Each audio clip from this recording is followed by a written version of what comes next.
কুমিল্লার সার্বিক বন্যা পরিস্থিতি অপরিবর্তিত। এখনো নতুন নতুন এলাকা প্লাবিত হচ্ছে, দেখা দিচ্ছে পানিবাহিত রোগবালাই। বন্যা পরিস্থিতির সবশেষ অবস্থা জানাতে কুমিল্লা থেকে যুক্ত হচ্ছেন মাসুদ আলম। মাসুদ, বন্যার পানি কি কমেছে কিনা এবং পানিবাহিত রোগবালাই নিরাময় স্বাস্থ্য বিভাগ কি বলছে?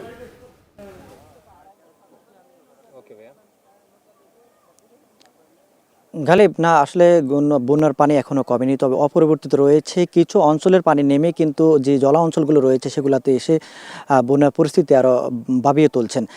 চারদিকে অথই পানি, গ্রামের পর গ্রাম প্লাবিত হয়েছে। ঠিক একইভাবে কিন্তু পুরো জেলার প্রায় 14টি উপজেলা প্লাবিত হয়েছে। আমি রয়েছি কুমিল্লার মনোহরগঞ্জ উপজেলাতে। এই উপজেলা আসলে সবার কাছে পরিচিত জলা অঞ্চল নামে পরিচিত। এখানে আমরা দেখেছি যে মানুষের ঘর বাড়ি রাস্তাঘাট সব কিছু তলিয়ে গেছে। মানুষ একটা নিদারুণ কষ্টে রয়েছেন।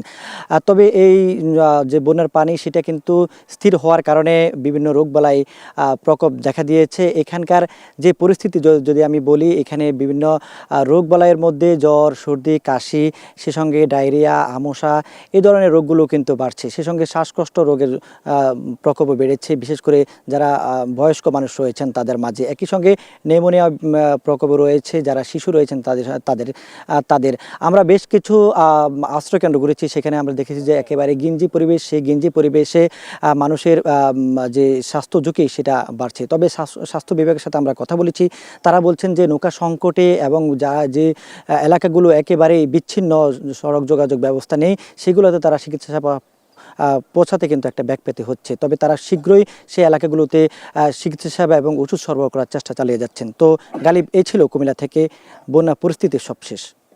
কুমিল্লা থেকে যুক্ত ছিলেন সহকর্মী মাসুদ আলম। দেখছেন এখন জনপদে।